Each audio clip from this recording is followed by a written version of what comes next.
All right, we are back. Episode 3 of, I don't know, 4 maybe? No, it's episode 3 of Now Here's a Guy. Here's a guy. The internet's hottest new podcast. Now, we have a little bit of a special intro today. We do have a special intro. So we noticed the popularity of unboxing videos. Absolutely. On the internet. I've been seeing more mukbangs than unboxing videos, but unboxing videos are always fun. They are fun. Now, I don't know if they're really popular. It's just something I heard on the Grand Tour from James May. Right. So we have a special presentation that's coming in this package. So I'm going to stand up and unwrap it. We're going to see what's in it. Back up. So it's nothing. It's nothing good. Nothing good. I can promise you that. Nothing valuable. Good. You know. All right. So what do we got here? We got. Ooh! Wow! I think looks like an NFL jersey. Oh, it's from Fanatics, and it says, "We are all Patriots." For those of you that can read backwards. Oh, this is pretty good here. Oh, this is nice. Now here's a jersey. Now here's a jersey. Now, this episode we're going to be talking about. We'll do a little bit of story time on jerseys. Yeah. Oh, look at this. This is a jersey for the ages here. We got Christian Gonzalez, the number 1 cornerback for the New England Patriots. This is a beautiful jersey here, white. This is his road jersey from the AFC Championship game, a game that was subject to no controversy whatsoever. Engineered. I mean, the game itself didn't have any controversy. No, lead up to the exact specifications of championship athletes. So we're going to try it on. Hold on, he's championship athletes. Why are you wearing a Christian Gonzalez jersey? AFC Championship athlete. That is a champion. No, it's a championship. Name one AFC champion that didn't win a Super Bowl that matters. Name one NFC championship that didn't win a Super Bowl that matters. I mean, Peyton Manning's 2013 Broncos didn't matter. No. Oh, look at this. Perfect fit. It's like this guy knew exactly the specifications that I would fit in. All right, so why did we do that? Story time here. Why did we do that? So what was the point of that? Why did we do that? So someone here, very smart, very intelligent, got screwed. He got screwed by the Buffalo Bills injuring Bo Nix, and he lost a bet. Unfortunately, that handsome, very handsome man, probably the most handsome man on this podcast, in my opinion, lost his jersey bet, and it took him a couple months to pay it out because Fanatics, they suck at their jobs. If this was getting monetized, it wouldn't be, but it's not, so who cares? And so I am here to pay a debt. So I think, you're here to pay a debt. I am here to pay a debt, and this is me paying my debt. So let's get a little bit more in depth to the details. There was a lot of blame shifting and lack of details from this very handsome friend of mine. So let's talk about hatred. Let's talk about hatred. It's not hate week yet. It's powerful forces and what it does to people when they're talking about opposing sports teams that they hate for absolutely no reason. So we have plenty of reasons. You are a fan of the New York Giants. Your New York Football Giants, that is correct. That play in New Jersey, right? I mean, they play closer to New York City than the Patriots do to Boston. So that's not the point. Unfortunately, there's no love lost between Patriots and Giants, either the fans or the teams. No history really there whatsoever to talk about, except no bad history. 18-1. That's no bad history for no Giants bad history. Fan. But for no reason at all, my good friend here hates the New England Patriots, and I can't figure out why. Reason. There's not a good reason. We're going to go into all the reasons why the Patriots are the most hated and should be the most hated team outside of Philadelphia in the United States of America. I heard a saying once that hating a team for the next hating a team because they are bad is commie coded. I'm just saying. So well, we hate communists on this podcast. We do. We hate communists, and the New England Patriots are non-communists. Well, their owner kisses up to Vladimir Putin and might have given him a Super Bowl ring. So I don't know. He did not give him a Super Bowl ring. It was stolen. Oh yeah, But that's neither here nor there, nor is it pertinent to the jersey or the storied history. We are getting off rails between the Patriots and the Giants. So this man came to me and he was enraged and said the Patriots were frauds, which may be up for debate after the Super Bowl blowout at the hands of the 49ers, Seahawks, whatever they are. They'll play in the same division, whatever. I don't care. It would have been more fun to play the 49ers for sure and their injury-riddled team. Would you like to see Tom Brady in a 49ers jersey? Because I think we definitely would have seen that. I don't know. We're going to have to circle back to that because I think that was an interesting conversation. And I said the New England Patriots will make the Super Bowl. Actually, I'm going to be honest. I think I said that they would win. And this good friend of mine, he said, what did he say? If the Patriots make a Super Bowl, I will buy you a Patriots jersey of your choosing to your specifications. And if they win the Super Bowl, I will buy you 2. He said if they lose the Super Bowl, you will buy a jersey. If they don't make the Super Bowl. If they don't make the Super Bowl, thank you. You will buy a jersey of the team that eliminates them. Which, to be honest with you, is an offer I couldn't refuse.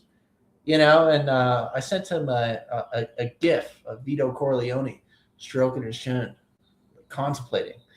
And it was an offer I couldn't refuse. So I said, well, a jersey, even if I don't love the team that I get to keep, seems like pretty good. And then if I, win, if the Patriots win a championship. I had a whole humiliation ritual planned. Yes. And unfortunately, we won't know what that looks like. I'll have to wait till the next jersey bet. So I took the bet. Have that. I took the bet, and I'm not a betting man. I don't think I've ever bought more than 2 lottery tickets that I spent $4 on them. So let's talk about the moment that Sergeant Bro, whatever they call you, Philippe, all dressed, father, thank you. He said, I'm calling the jersey bet off after Bo Nix went and injured himself on a play that, to be honest with you, did they even need to make that play where Bo Nix? Because it was like debatable. It was the deep throw. So really, Josh Allen cost you the price of a new jersey. Well, Josh Allen didn't injure Bo Nix. That was the Bills defense. So the Bills defense, who did not show up for me at all this year. No, they didn't. They didn't show up for anybody. They didn't show up for anybody. At least the run defense did. Cost me $150 because that's how much that jersey. That's a very nice jersey. I only buy real jerseys except for one of the ones I'm going to show you. But nah. So he almost called it off, but in the end, his better side won out and his integrity shone through. And I'm going to be honest, a lesser man would have buckled under the pressure, but he stuck through it. I'm glad he did because this jersey is amazing. To be fair, I tried to back out before the AFC Championship game, and then after the AFC Championship game, I agreed to honor our terms. And he won my respect. And also, this is a fantastic jersey. But the reason I went with the Christian Gonzalez number 0 jersey is because of a play made in the AFC Championship game where it was a road game. A lot of Broncos fans at Mile High Stadium for whatever reason. I don't really know. I don't know. It's like they play there or something. There was a lot. Yeah, you'd think. But there was a lot of Patriots fans there too, and particularly a lot in my section. I was trying to hype my section up. As you know, if you listened to our last podcast, you would probably be putting the threads together here. But I was trying to hype up my section because the energy was low. I'm not going to lie. It's like it was a slugfest. And unfortunately, the Patriots made a few more plays. I think it was 2. But one of the critical plays was where Christian Gonzalez had really the game-sealing interception. Would you agree? Yeah. I mean, like I said, I was thankfully I was banished to a foreign country that wasn't able to show the game. Yes, you were on a mysterious journey. I was on a mysterious jersey. But mysterious jersey. All right, so. I was trying to hype my section up just a little bit, and I went around to the Patriots fans and I said, we got to be loud. We're going to be loud in this play. The defense has been holding up the team all game. Let's give them a reason to show up. And I had my section hyped right before the play, and then Christian Gonzalez comes up with the interception. And that pretty much ended the game. Drake May got a rushing first down. And I'm like, we got to get the Christian Gonzalez jersey. I have a question for you. What? What do you call a Patriots fan born before 1990? Non-existent. No, A Giants fan. a Giants fan. I know Patriots fans born before 1990, and Yeah, all 5 of them. I know at least 3. Yeah, 2 of them are dead. Yeah, exactly. My grandfather's. All 5. But I mean, all 5 they of do them. exist. I can't help that I was born during a great time for New England Patriots. I guarantee you, every single Patriots fan over the age of 35 grew up Giants fans. Yeah. Yeah. I mean, Because the Patriots were dog shit for 40 years. Maybe if you're from Connecticut. Oh, even in Massachusetts. Which is not even really part of New England. Less so Rhode Island, but they can't spell the word football in Rhode Island, so it's fine. I mean, they're too busy on their yachts and their boats. And They can't afford sailing. boats there. They're just putting coffee syrup in their milk. That's all they do. Don't touch coffee syrup. I love coffee milk. Coffee milk's probably my Coffee favorite drink. milk is pretty Actually, amazing. I'm actually going out to the East Coast here in a couple weeks. I'm gonna bring some back. Oh, fantastic! Make sure you bring me some. I'll pay you for this one. I have no charge. Thank you, sir. Thank you. That's very generous of you. Also, I just want to really briefly touch on. Apparently, when you order from wherever it is you buy this jersey, we don't do endorsements. No endorsements for that. But yeah, I got a coupon for DoorDash, 40% off, up to $10 on my first order of 15 or more. That's pretty good. Yeah, it seems kind of like a scam. It does seem like a scam. You got this festival in New York City. Nah, $5 in fan cash, and then Chewy. Yeah, Happy dances delivered. All crap. We don't really use Chewy for our cat. If you watch the first episode, you've met our cat Crater. Very handsome chap. He is big a nice Jaguars little fan. cat. He has big thoughts on the Jaguars quarterback What situation. about Panthers? He doesn't. I don't know. I don't think he likes the Panthers. Yeah, I think he likes the teal because we were watching a little bit of baseball and he was paying attention very much when the Mariners were on. So maybe he's a teal guy. Maybe teal's his favorite color.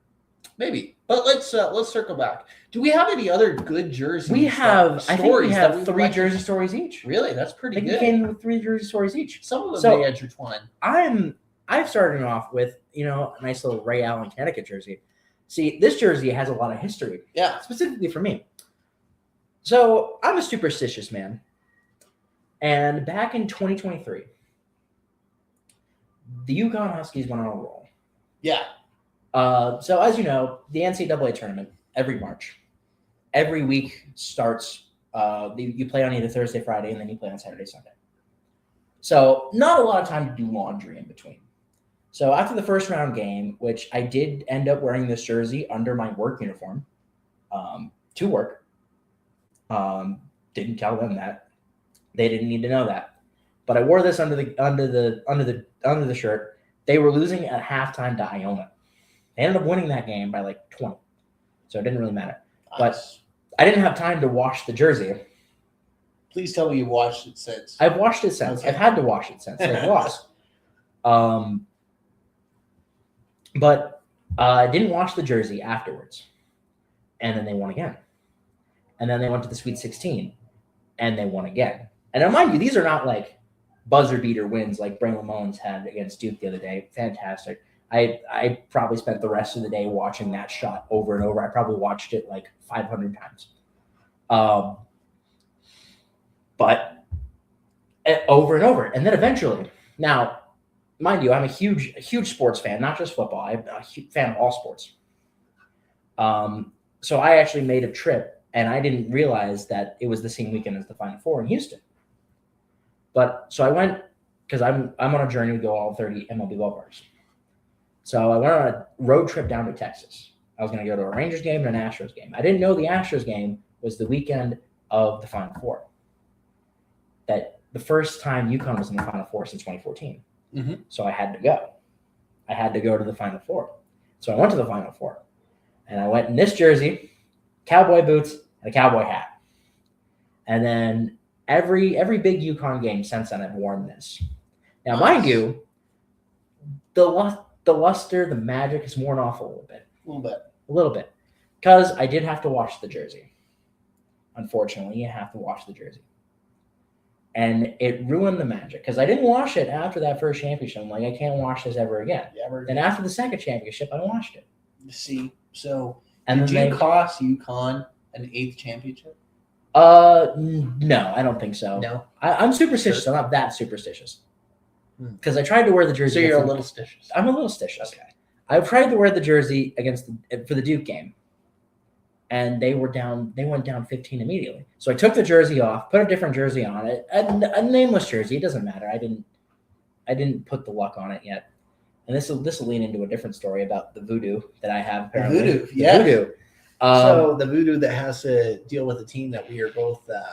We are doing a lot of involved with. foreshadowing tonight, but we will get there.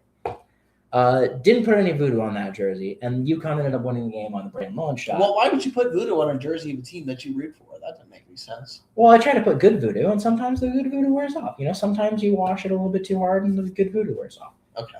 But that's what happened. Juju. But this is a very special jersey to me. This is a nice jersey. Probably the most special jersey for me.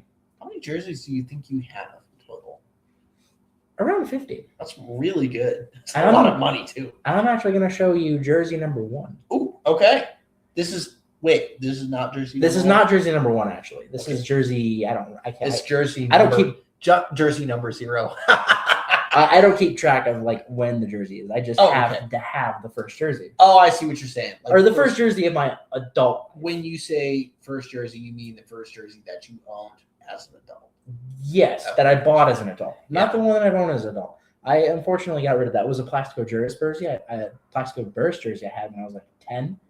That I kept all the way till I became an adult. I got rid of it, unfortunately, because it's a little bit too, I'm a little too beefy now. But that was my very first jersey, Plaxico jersey, Plaxico Burst jersey. I keep mixing that up. Kind of like a shot in the leg. But I'm actually going to show you guys my first jersey. So I want to talk about one thing before we move on. So did you wear this through UConn's March Madness run? This year? Yes. No. Oh. I only broke it out for the Elite 8 game.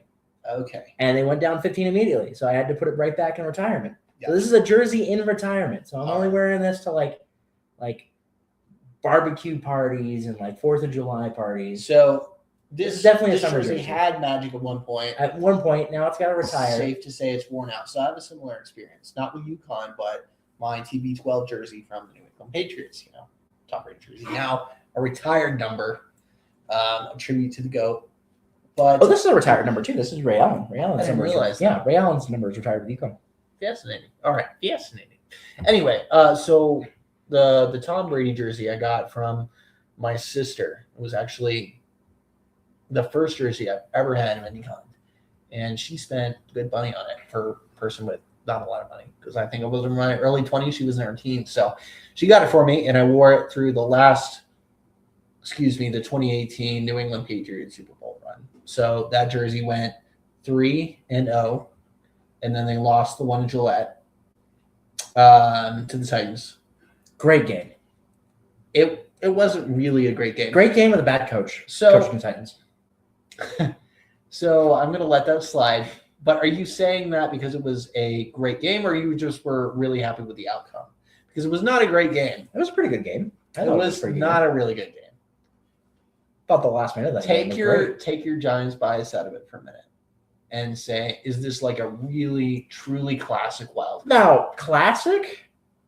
Probably not. So what was your game? So what you were saying is it's an okay football game. It's a pretty good football game. It's not terrible. Not terrible. It's not great. Not an all-time thriller, but not all games have to be. It wasn't even an anytime thriller. It was a forgotten game. Except for that Tom Brady pick six to Logan Ryan, who he ended up playing with in his last season on the Buccaneers. It was a historical game. It was a historical game because it started Tom Brady's transition out of New England to the Buccaneers, which actually worked out really well for him because he became a universally loved player. Almost universally loved player. I still think that he has a decent amount of people that don't like him. Everyone I've talked to loved Tom Brady when he was on the Bucs, including Patriots fans. I didn't love Tom Brady when he was on the Bucs, but that's because there's no explanation for your hatred. There doesn't need to be. All right, but I have my own problems with the city of Tampa. So the Tom Brady jersey, long story short, dropped to 3-2, and then there was a bit of a hiatus for the Patriots. 3 long, hard years. They were very brutal. They needed 10 times longer. But the Patriots came back with a vengeance, and they went 3-0 in the playoff games and unfortunately lost the Super Bowl. But for each and every one of those playoff games, I wore the TB12 jersey. So it went from 3-2 to 4-2 to 5-2 to 6-2. Now it's 6-3. Now it's 6-3. So that's also Tom Brady's record in Super Bowls as a Patriot. So the magic is there, but it might be time to move off of that jersey and wear maybe a Christian Gonzalez jersey, maybe a Drake May jersey, because that one's technically untainted. I didn't wear it during the Super Bowl. But I'm going to say 6-3. We don't wear the TB12 jersey next time the Patriots go on a playoff run. We see where it goes. Yeah. All right. That wasn't really my jersey story, though. I get a different one. So we're going to save that one. Okay. I'm actually going to hop in here. I'm going to go twice. I'm actually going to take all three of mine back to back to back. And we're going to start off. You think they're that good? No, but this one doesn't correlate with any of yours. Okay. Gotcha. And the next one does. So I'm going to finish off with that one, and then I'll let you take the ball. All right. Cool. So my next jersey is this one. I bought this one. Actually, this started off my journey of going to all the stadiums that I can. Ooh, that is really nice. So I do like the is that the St. Louis Rams colors? That is the old LA Ram colors. So this is gotcha. back before they even went to St. Louis. These are the jerseys they wore when I believe when they won their first Super Bowl. I don't believe they switched over to the actual St. Louis. So I think they wore that first Kurt Warner Super Bowl, excuse me. Yeah. But first NFL game I ever attended was a Rams game, actually. Okay. Believe it or not, I didn't go to any Giants games growing up. Sad. So the first game I ever went to was a Rams game down when I was back when I first started my job. So I was doing a little training for my job. I was out in California. And I ended up going down to LA. I wanted to go to the Rose Bowl. Wasn't able to swing it, though. So I ended up going to a Rams game. Nice. And so this is a jersey I bought at the Rams game. And it is my first jersey. So now, every time I go to – they did. They crushed the 49ers. Oh, Everybody left at halftime, nice. including me, because I had to go to a Lakers game. But only game I've ever left early. And the first stadium which I've grabbed a jersey in the stadium. Now, every time I go to a new stadium, it doesn't matter what sport it is, I grab a jersey of the team that's from that stadium, whether I like that team or not. Gotcha. That's kind of cool. And that'll correlate into nice little short little story. Now that's going to correlate into our next jersey, which will take this off. Throw that over there. Who cares? This one. Now, this one and the story you're going to tell go hand in hand. Oh, interesting. So you have a little cup there that you showed off the audience. Yeah, right? I do. It's got Leonard Fournette, number 7. When he was a Buccaneer, I think he's out of the NFL now, isn't he? I believe so. Yeah, I don't know. Had a good career. Officially retired, but yeah, Super Bowl winning running back. It's pretty respectable. Had a couple good seasons for the Jags. And the Jaguars legend. Yeah. But that cup and this jersey have a similar story. So this jersey comes from 2022. I've had this jersey since 2022. I bought this because my cousin invited me to a Buccaneers game. So my cousin, he was living in Florida at Florida at the time. And so we were coming down. We had like a little Christmas party down there with his dad and his then wife. This is a mutual friend, right? My cousin. Oh, gotcha. So my uncle and his then wife. I don't know your cousin. My bad. Yeah. So we ended up going down to a Buccaneers game together. And I'm an antagonist. I'm an antagonist at heart. I don't like the city of Tampa. I don't like Tampa. I don't like Tampa sports fans. Tampa's great, by the way. I love Tampa. Because they're Boston a bad fans. experience there. They're a bunch of New Englanders that are cowards and don't want to deal with the cold. So they ended up going down to Tampa. What's wrong with that? Warm weather. My family did that growing up. We went down to Tampa. We had a good time while it's snowing in New England. It's cowardly. It's not cowardly. In my opinion, it's cowardly. Weather gets a lot of weather time gets snowbag. Weather gets cold. They turn tail and Vitamin run. D is good for you. Overrated. That's what Sunny D is for. Sunny D. There's no replacement for. Excuse me. I'm interrupting your story. No, Sunny D is a great drink. You should drink some more. It is good, but real vitamin D is good too. But the city of Tampa, you take the people that aren't good enough to live in the Northeast. You put them down there, and they're the most fair weather people on the planet. And those fair weather people, when Tom Brady, the ultimate northerner who decided to be a snowbird, came to town, they all popped up out of nowhere.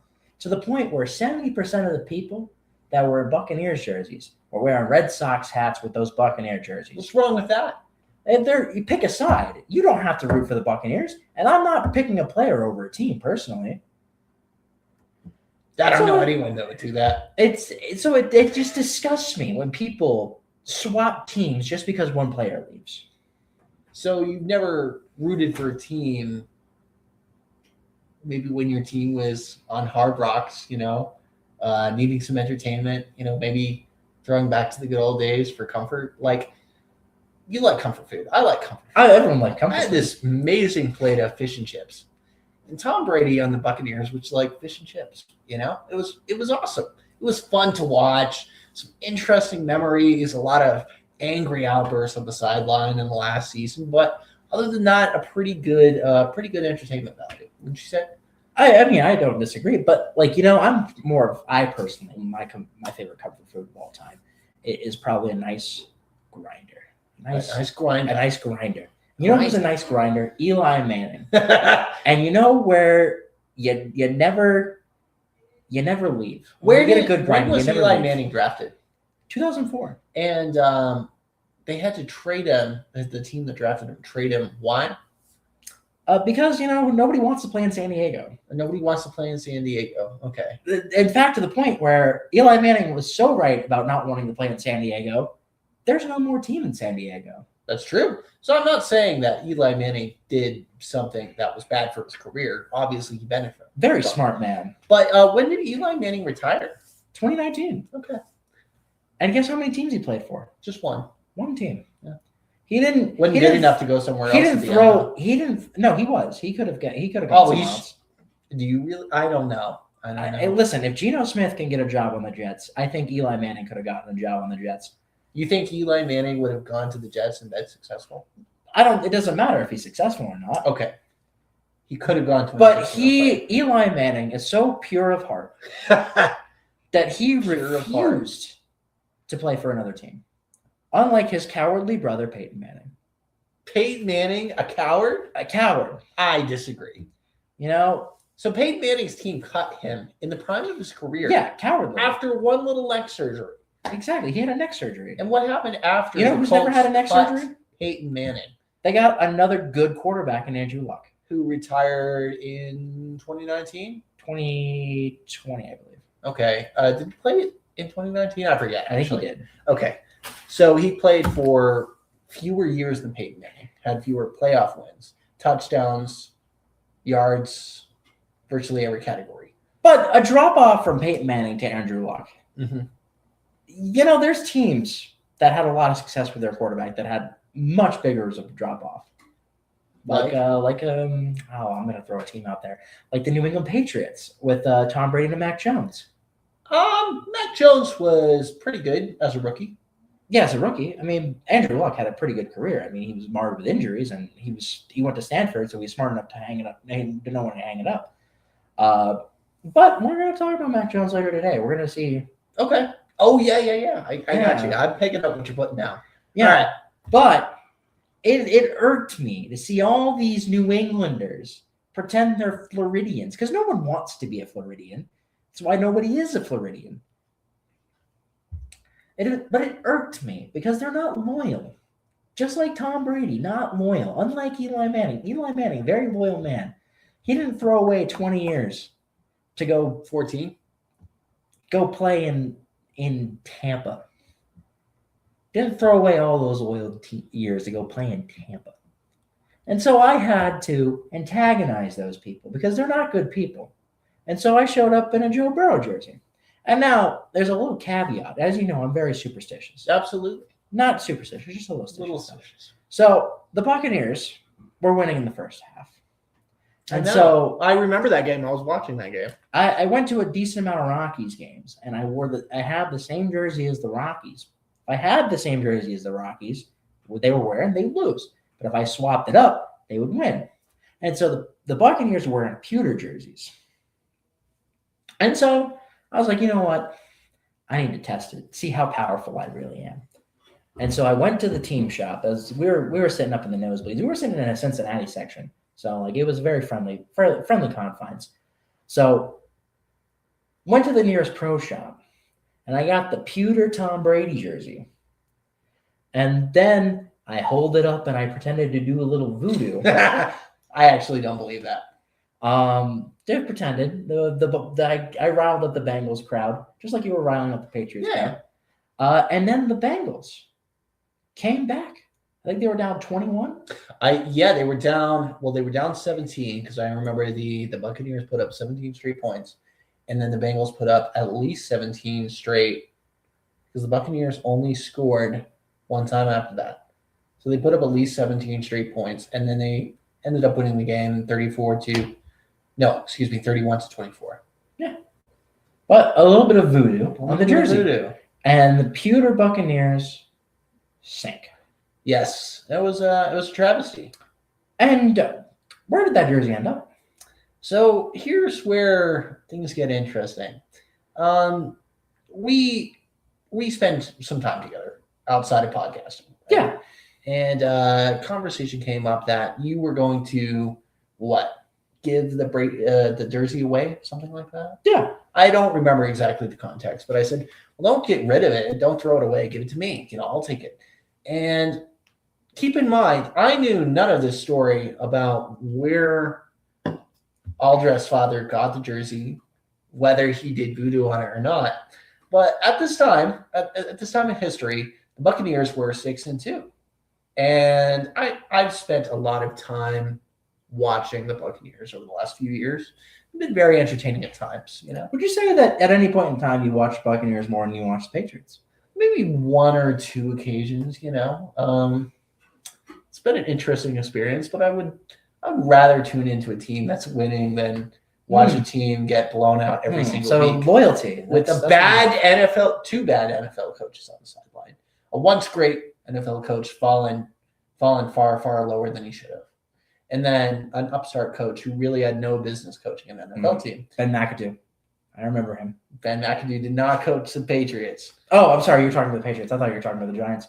Yeah. The Giants have had their own history with Patriots coaches, Joe Judge and Ben McAdoo. Not a Patriots guy, right? Not a Patriot. I don't think so. I don't think so. And then they had, who came after Joe Judge? It was Brian Dable. No, there was a guy in between Joe Judge. I can't remember him. That was Pat Shermer. Not good. Oh, yeah, he was awful. So, listen, the Buccaneers have been entertaining at times. But this jersey came into my possession at a time when the Buccaneers were 6-2. And then the Buccaneers had this mysterious collapse where they lost, by my calculation, 3 straight games. And then I believe, correct me if my math is wrong, they lost 7-9, I believe. They lost 7. They went 8-9, but they lost. I'm trying to math here. 7 of the last 9 games. 7 of the last 9 games. It was inexplicable. So at one point, I'll put it together, and I said, "When did you get that jersey?" And he told me at the Buccaneers game when the Buccaneers were up 17-0. And at that point, I knew that the Buccaneers were cursed by my good friend Aldress's father, who I consider my brother at times and my arch nemesis at other times. And I told him that was a sick thing to do. And from that time on, I had to figure out how to break the curse to help the Buccaneers on their quest. Did you break the curse? No, I did not. I broke a curse, but it was not the curse. So I went over to my other friend who is a very casual Rams fan, sports fan. I don't even think that he watched the playoff games. That's how casual of a sports fan he is now. Rams fan, not a bad. Yeah, very laid back fan. Laid back.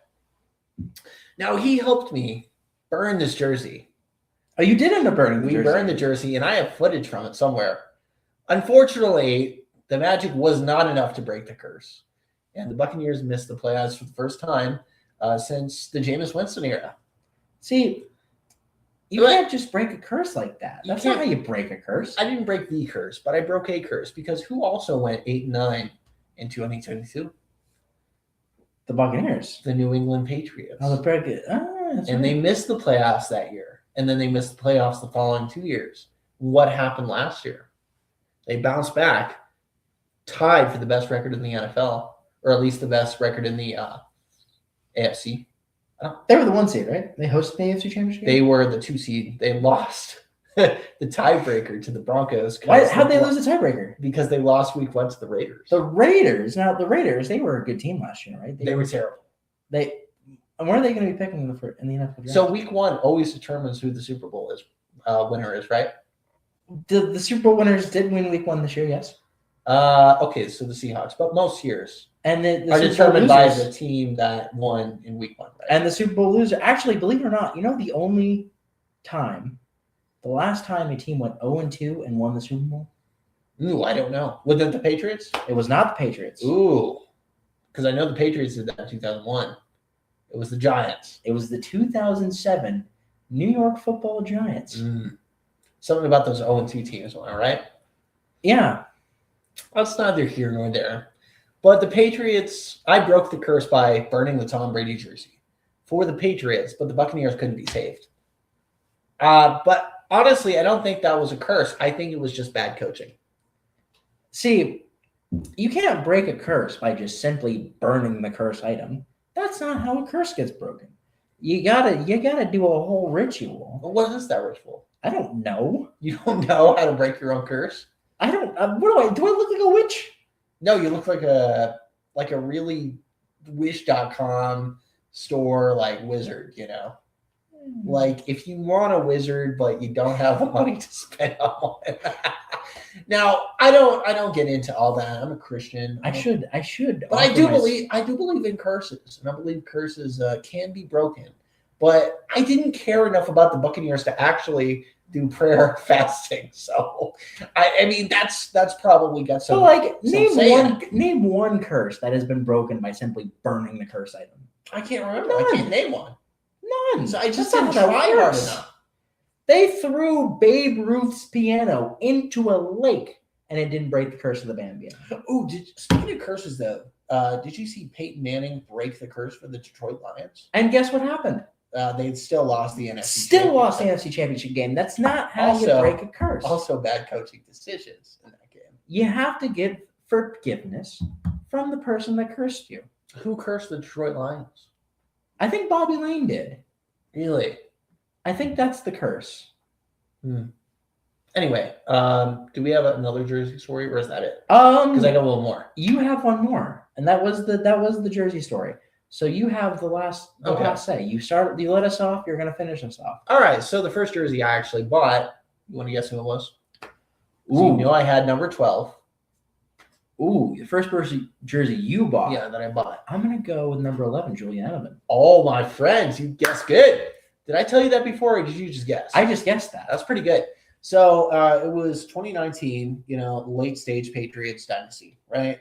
Julian Edelman was Brady's number 1 receiver, really for the first time in either of their careers, because Gronk was primary guy. And I'm like, I got to get a Julian Edelman jersey. He won Super Bowl MVP last year. He was Brady's top receiver this year.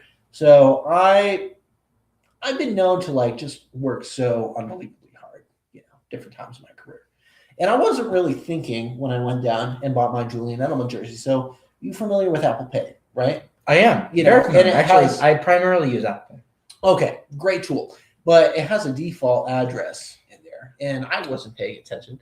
The default address in Apple Pay happened to be my old address to my college dorm in Oklahoma. So without thinking about it, I double-clicked, and I knew I had my jersey ordered. And about a month went by, and there was no jersey. I'm like, what happened? So I went back in my order records. I'm like, I had it shipped to my college dorm.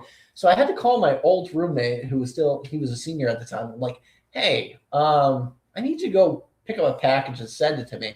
And he didn't take me too seriously, but he did it. He mailed it to me. So I got my jersey after the dynasty was over, but still one of my favorites. Still have it. I've got 11, 12, 87, 10, and now 0. And I want the next jersey is going to be a Kendrick Booty jersey. So then I'll have 9, 10, 11, 12. They're all going to be baby. 9/11. Oh, well, we get a 10 in between there. So it should be okay. But yeah, Kendrick Booty's going to be the next one. And I'm not sure after that. But yeah, make sure you double check the address in Apple Pay before you go buy $150 jersey. That has happened to me before. Unfortunately, really? Yeah, actually, believe it or not, when I was around that age, actually, believe it's actually that year, 2019. Yeah, Really? ordered it to my old place. Unfortunately, I didn't know anybody at the place at the time, so I never actually got the jersey. Oh, no. So I had to get a refund and then reorder the jersey. That sucks. Yeah, but I ended up ordering a jersey to my old place. Thought it was the new place. Actually, that's why I always double check, because for some reason Apple Pay keeps defaulting to a place I lived about 3 years ago.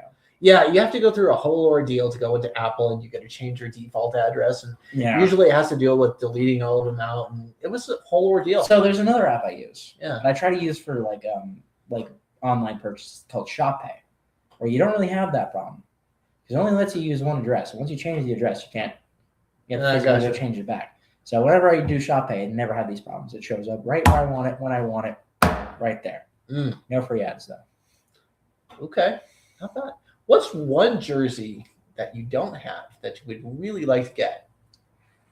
And I haven't even thought this question through yet. So Ooh, that's a we're going to think of something on the spot here. question.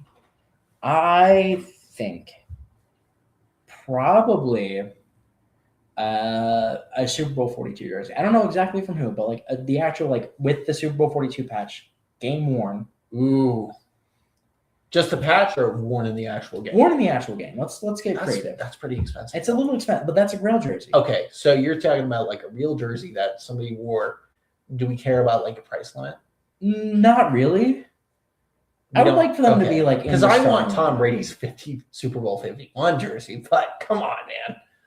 Like honestly, Michael Strahan would be a good option. Michael Strahan is a good option. I think David Tyree would probably be a little bit too expensive.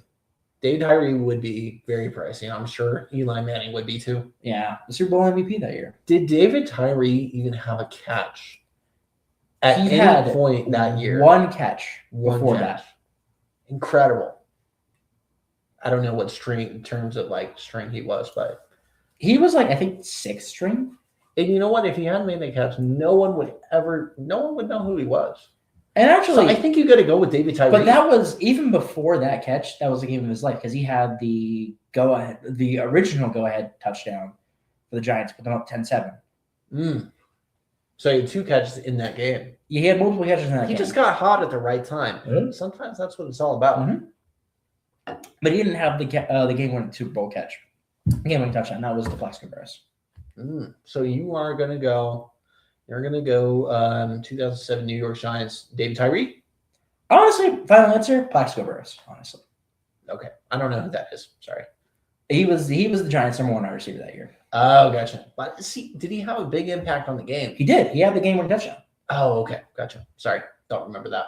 So a lot of it's blacked out, just some things you want to forget. All right. One jersey. Is that it? I think that's probably my top jersey. There's like a couple of like other sports jerseys that I would like that are okay. So I wasn't really thinking in terms of like jerseys that we have an unlimited budget for, but I have to say, if I had to go with any jersey at any price, it's a toss-up between 2 of them. I'd either want Tom Brady's jersey from Super Bowl 36 or his jersey from Super Bowl 53. Why 53 and not 51? Really because it was the first and last Patriots Super Bowl. That's fair. And I was like, both against the Rams. And it was kind of like, if you think about it, it was like the end of the Patriots story. Both games like, where Tom Brady got carried by his defense. You have to give him credit for the final drive in Super Bowl 36, where and he threw a touchdown on that drive, right? He did not. He threw a touchdown in one of the drives, but not on that drive. Just set it up for a game-winning kick. But he didn't throw an interception. I understand fumbled the ball. The bar for he Patriots was good when it mattered. I understand the bar for Patriots quarterbacks is super high, as in they don't throw multiple interceptions in the Super Bowl, a bar that your current quarterback can't clear. But That was totally unnecessary. Okay. But you know what? It's like we are having such a nice conversation. Would it be scandalous? Scandalous? I don't think it's scandalous. We're not there yet, but I didn't make my final decision. Anyway, I think I'm going to go with Super Bowl 36, Tom Brady's jersey from that game, because the second Rams Super Bowl would be close second, but he really only did have the one good drive. It was a defensive game, and I'm like, if you're going to go 53, you should rather go for Stephon Gilmore jersey or Julian Edelman. Yeah. Anyway, that's it. Now, the Patriots' road to the Super Bowl 36 was a road paved in integrity and 36. Yes. Yeah. Integrity and non-controversial calls. Patriots have never had any controversies in their history. No. In fact, they don't have one that's going on right now. No, I don't think they have anything going on right now. Well, actually, what I did see, Mike Vrabel actually got inspired by a guy named Patrick Mahomes. He got inspired by a guy named Patrick Mahomes. So I saw this on NFL memes, so it must be true. It's two married lovebirds spotted getting cozy with each other this NFL offseason. Now look at this. Tell me what you see. Well, show it to the camera. Yeah, we'll show it to the camera here. I don't know if you can see this, but here's a guy. It's Patrick Mahomes with the love of his life, Chris Collinsworth. And I'm like, I couldn't be happier for these guys. Now here's a guy. Yeah. Now you look at Mike Vrabel. He's kind of like a Patrick Mahomes, where he's talking to a married woman. Yeah. Right. Kind of like Patrick Mahomes and Chris Collinsworth. Chris Collinsworth is a married woman. That's a good laugh. So yeah, that meme may have been inspired by a real life scandal unfolding right now, and it's Mike Vrabel was spotted with what's her name? Diana Taurasi. Rossini? I can't remember. She's a New York Post reporter. Yeah, very respectable woman. Yeah. Sure. But they were spotted together. Now, to be fair, they were in close proximity, but they weren't, kissing or being overly intimate. We saw them holding hands. So what if they're just in a very intimate way? What if they're just good friends? It's kind of like the only thing I can think of, and clearly this is not a work of nonfiction, but the Ricky Bobby scene where they're in the garden and Jean Girard is holding like Ricky Bobby's hands like this. You need to watch. I've seen Ricky Bobby. I'm just like not drawing the comparison. Where he's holding his hands like this and like that. It's supposed to simulate gay lovers. But that's kind of how they were holding hands. All right. Let's move on. Is this actually a scandal though? Now, is this going to land on the Mount Rushmore Patriot scandals? Mount Rushmore. Now, would you like to go first on the Mount Rushmore Patriot scandals? Because that's where this is going. I thought as well. So I thought about this a little bit since we started talking about it, an hour ago? And I'm like, I do think you've got to go with, there's a few obvious ones. I think you've got to go with Deflategate based on the publicity alone. That was a huge NFL scandal. Even if I think Brady had a very limited role in it, did he feel like maybe the footballs were uninflated? Probably. But I'm like, I don't know. It's like, was he supposed to go to the officially airing crew and say, hey, officials, I feel like these balls are a little bit underinflated. Do you mind if you check out how many balls they have? 15. 12, 15? Okay. Check out all 15 of these before a major AFC championship game that's in the cold, because I'm definitely not thinking about anything else right now. I don't expect an NFL quarterback to do that. I think most NFL quarterbacks do actually do that. I don't know about that. Because there's none of them will win. Nobody is better at judging how inflated a ball is than an NFL quarterback. So I don't think Tom Brady knew that they were deflated. And there's a lot of science. There's a lot of science that says that, in cold weather conditions like the experience at Gillette Stadium, air pressure can fluctuate. And the conditions were definitely cold enough for that to happen. Now, we were talking about a study from, I think it was University of Massachusetts, so it may be a little biased, to be fair. But, I walk outside in a cold morning, guess what? My tire pressures are a little bit deflated. in the cold weather because it fluctuates. So I think that could have had some impact on the air pressure in the footballs in Gillette Stadium. Well, let's run with that here. You have a nice, beautiful Ford Bronco. It's beautiful. Now, your Ford Bronco. I'm thinking of calling it the Drake. Well, I don't know if I actually want to go with Drake May. But there's been discussions as far as Tequila Sunrise, Big Paw. It's a beautiful. We should do an episode on cars, by the way. Anyway, Bronco. But your beautiful Bronco has a lot of bells and whistles, right? It does. Now, is one of those bells and whistles a feature? Now, I know my girlfriend's car has this. My car does not. My car is a little older. Where you can see the tire pressure. Yes. Now, on those cold days, you can see I take it off-roading. If you deflate your tires, you can see it deflate in real time. So you can see the deflation in real time. Now, on a cold morning, how much lower tire pressure is it from the normal tire pressure? Oh, it could be 20 points. In all seriousness, it's not 20 points. It could be 2-3 points. 2-3 points. Now, the deflation of the Patriots footballs in the report that they came out with was a lot more than 2 to 3 points. It was noticeable. It was around 10 points of PSI. 10 points in a football? Yes. I don't think so. It was severely underinflated. Well, I was Googling it with friends, and we all realized that it was not 10 points. It was a few points. It was not 10. But it was a noticeable amount of points. What's the maximum PSI in an NFL football? I have no idea. I'm not a nerd. Let's look it up. Hey Siri, what's the PSI of an inflated NFL football? NFL footballs are inflated to between 12.5 and 13.5 pounds per square inch. So so for those of you who couldn't hear, 12.5 to 13.5, which interestingly enough is a little bit of range, right? You know? It's about 1 PSI. Now your car PSI. goes down at least 2 PSI, correct? Oh, it goes down like 15 to 20. Does it actually? Yeah, actually. Because mine goes like 2-3. Well, it's got 30. I'm talking like on a cold day. On a cold day? No, like 2-3 points. Probably. Yeah, 2-3 points.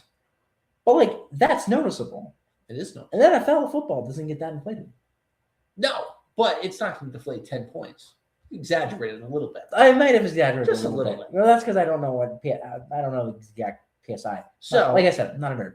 Well, now we've educated our viewers. Now we have. This is a science show. So take that home. But would you say that 1 PSI in a football is more dramatic than 2 PSI on a tire? The average tire is what, 30 PSI? Give or take. Give or Depends take. on the size of the tire. Right, but the average tire is about 30 PSI. So it going down to 28 is significant enough to trigger your low tire pressure. Now, would a 1 point PSI difference be enough for a feel, like a different feel? I believe it would. So I think it would be 2. Because that's a little under 10% of the football in terms of PSI. Okay. But do you think that's still without the realm of what the weather could do to a football? Now, granted, it may be noticeable, but there's no proof that Tom Brady deflated any footballs. There's no proof that he coordinated with anybody to deflate any footballs. I think you have to have a lot of things fall correctly into place in order for it to be a giant coincidence. Because the referees need to not touch the footballs. Yes. For the entire game, which is not possible. And not inflate them again at halftime. So I have a wild theory for you. In order for your theory on Tom Brady to be correct. It's not even about Tom Brady at this point.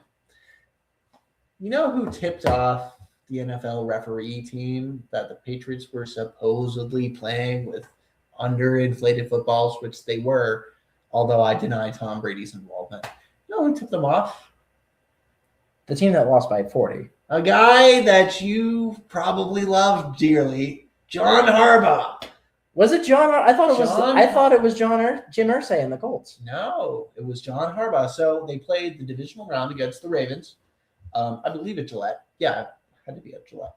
And now hold some on a people second. are sore losers. Hold on a second. People are sore losers. Now that actually going to make Deflategate make a little bit more sense because the Ravens were actually leading that game for a long time. They jumped out to a 10-0 lead.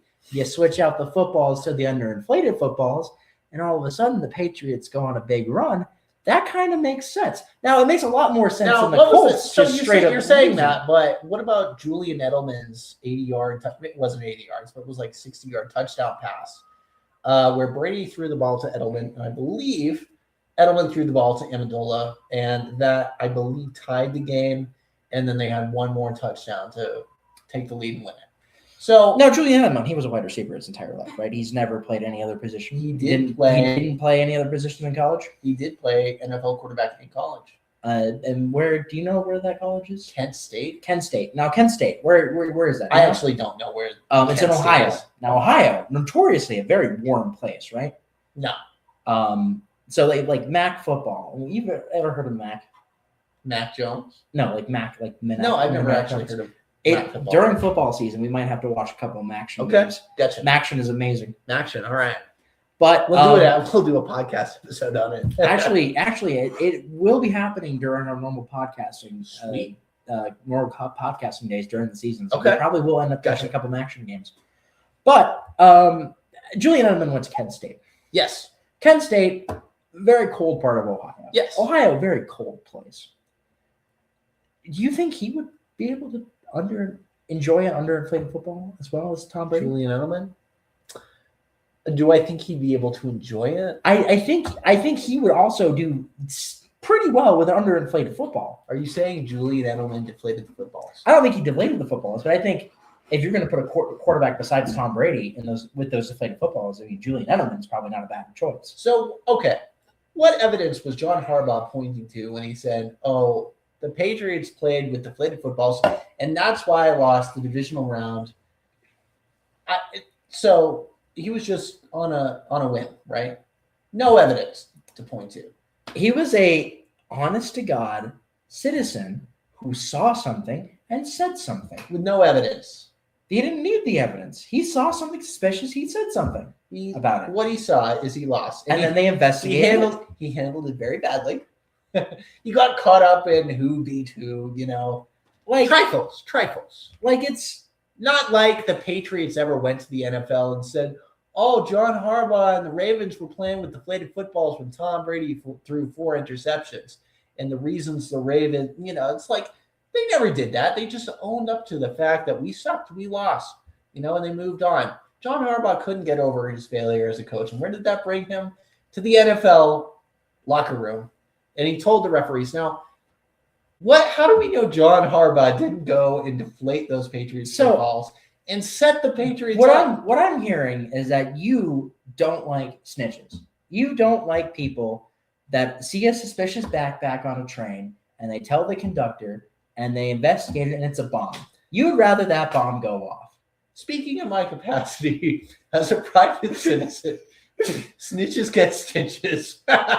Now, for all of you listeners, that for legal reasons, that's a joke. But I think that he was a little. But John Harbaugh, he was suffering from a case of butthurt. John Harbaugh saw a wire in a backpack.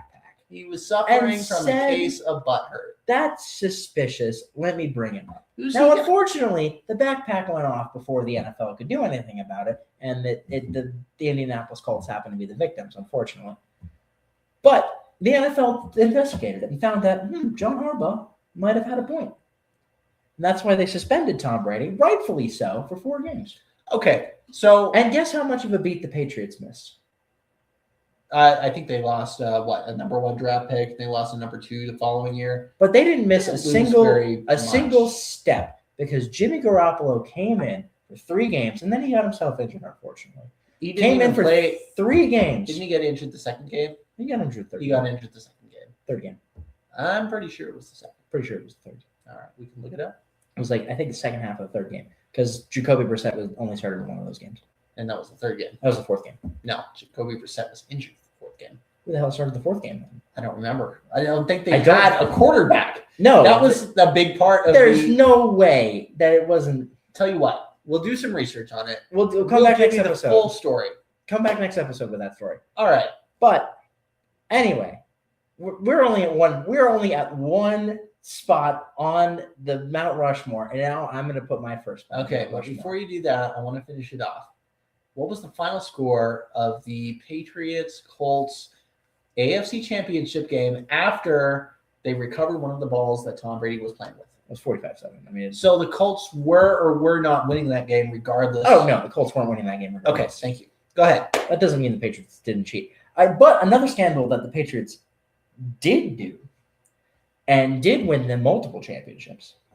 Spygate. That's gonna be my first Mount Rushmore pick for the Patriots. Eric Mangini, trusted affiliate of Bill Belichick, finally freed himself of the Bill Belichick. He freed himself. He freed himself. He was got a job on the not Jets. a willing guy in the Patriots. Got a job on the Jets.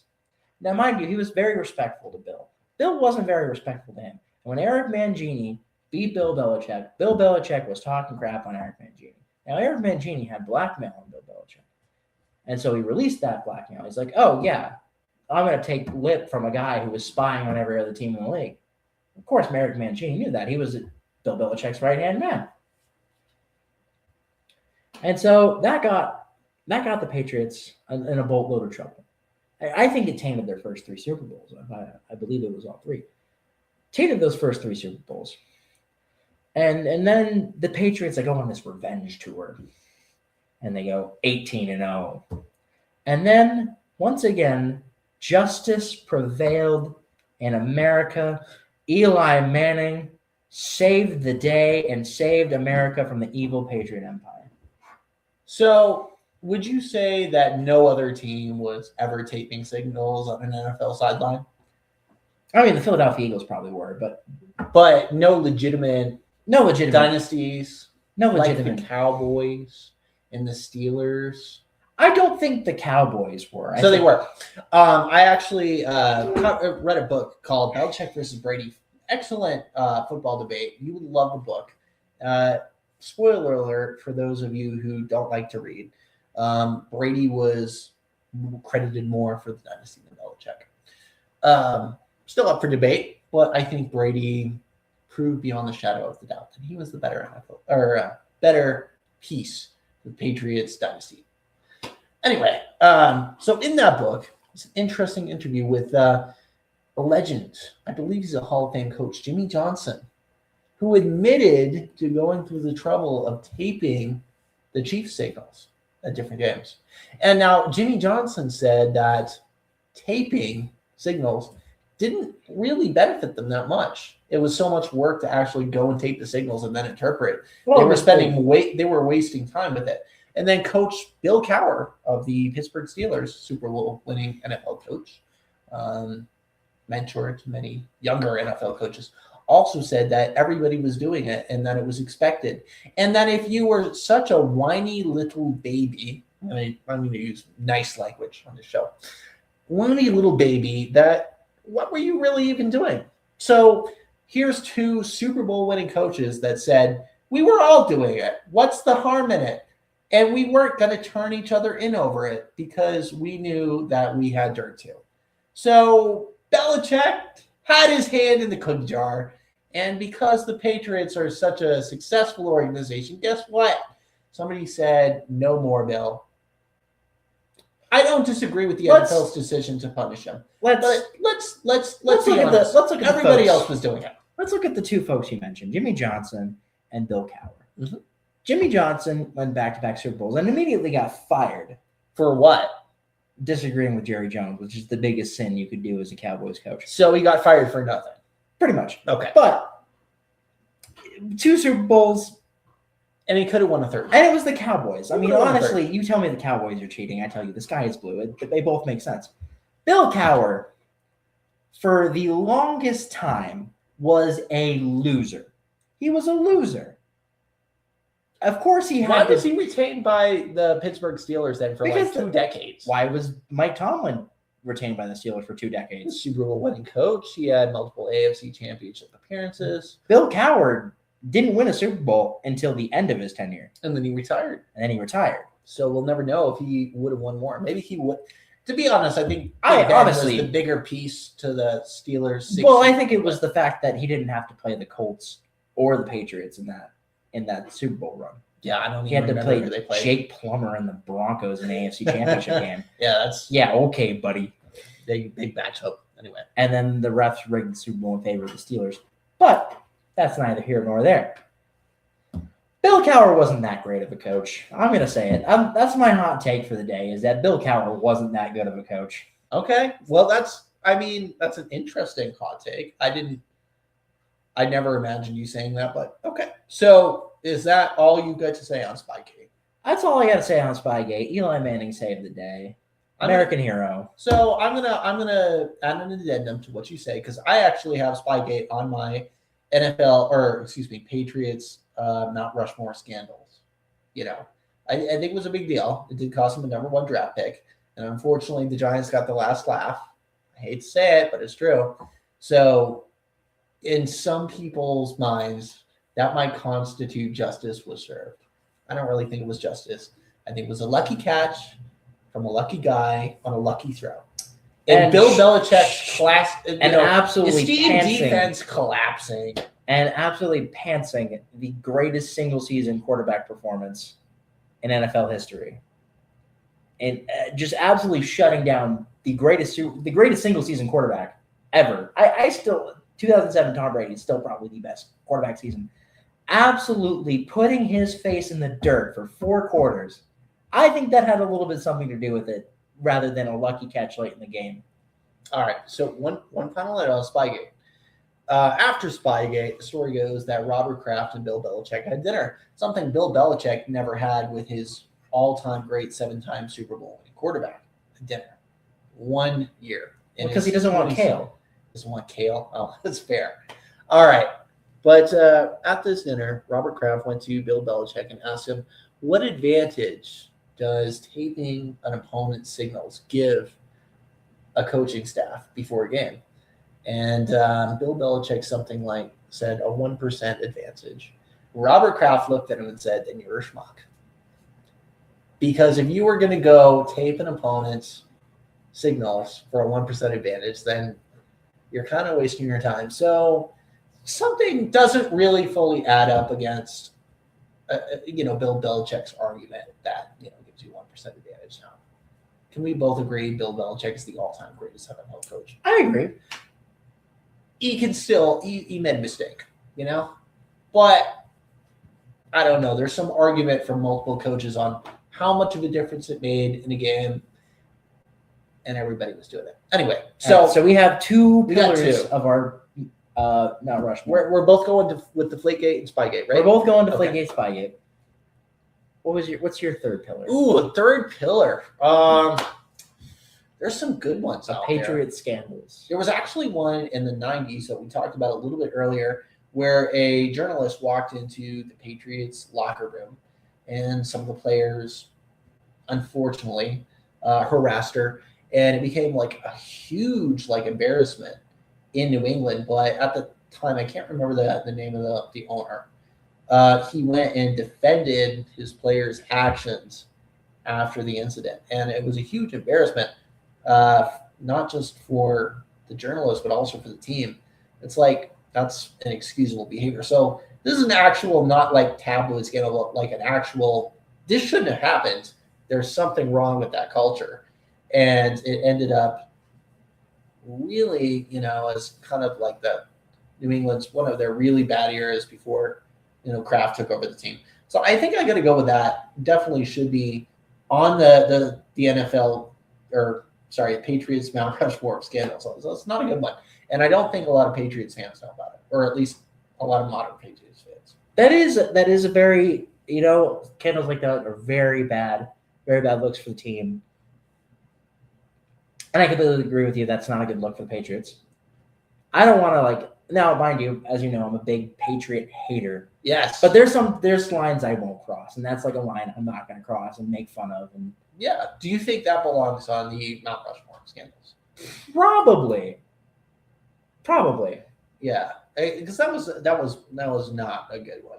I'm like, I don't think even the most ardent Patriots fan would actually do that. Yeah, that's like a super serious scandal. Yeah. Now, my personal Mount Rushmore doesn't really have that because I'm trying to be the maximum hater. The maximum. And hater, that's like, okay. that's just a shitty thing to bring up. I'm like, that's not good for anybody. That's a little bit too far. But I have things like the tuck rule Ooh, the on tuck my rule. on my Mount Rushmore. Is that a scandal or is that just a favorable coaching call? I think it's a bologna and cheese call, and I think it is a scandal because I think that if you call it correctly, that the Patriots don't win that game, the Patriots dynasty doesn't start, and Tom Brady is back to slinging hamburgers in Detroit or someplace, wherever the hell he In ends Detroit? up. All right, he went to Michigan for college, and reasonable. Okay, so he would have gone back to the University of Michigan and gone through He college. did have like accounting jobs lined up, I think, in Detroit. Accounting or insurance? I think he was joking that he would have been an insurance agent. I saw his resume. He had like internships at like accounting firms. Oh, okay. So you know who else has an accounting degree on this show, right? Ah, So I'm basically Tom Brady. yeah, pretty much. I didn't have accounting offers lined up, so I'm not. He only got drafted 2 rounds ahead of you. Only 2 rounds. Yeah, it's very unfortunate. See, there's virtually no difference. All right, so the tuck rule as a scandal. It is, I think, a scandal. It's definitely controversial. I think it's controversial. I think it's the same level as Deflategate.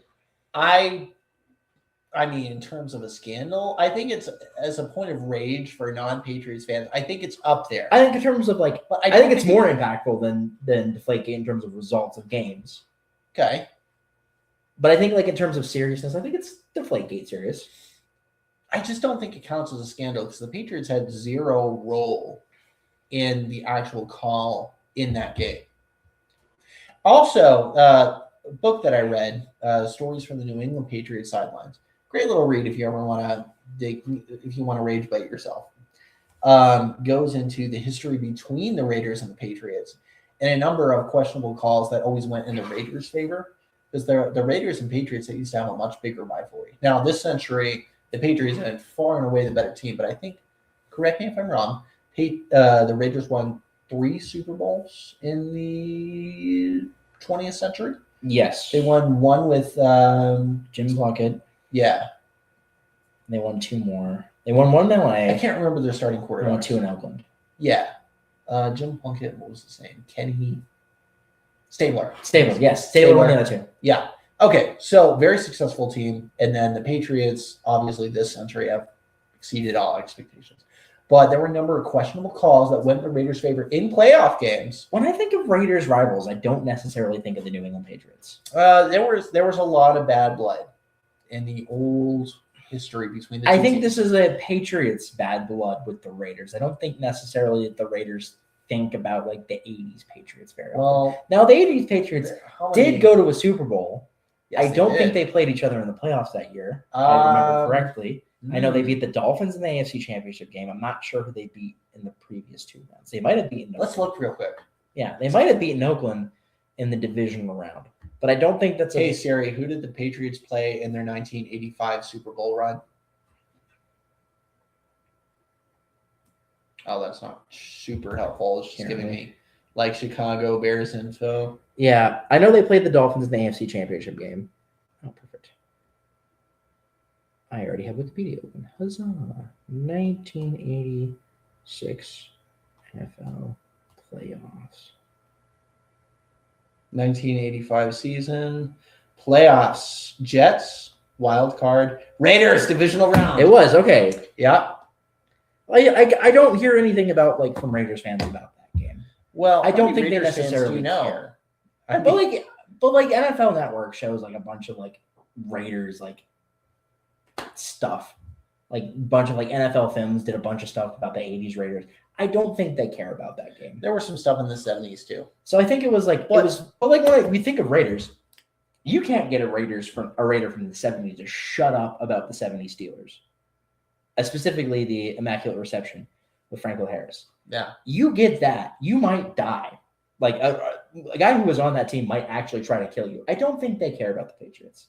No, the Raiders don't care about the Patriots, but the Patriots care about the Raiders. Yeah, that's what I was saying. And that's why in that game, that call was what some would call karma, what some would call luck, what some would call blessing. I don't know, but it's like it was restitution for decades of favorable calls and things that went the Raiders' way.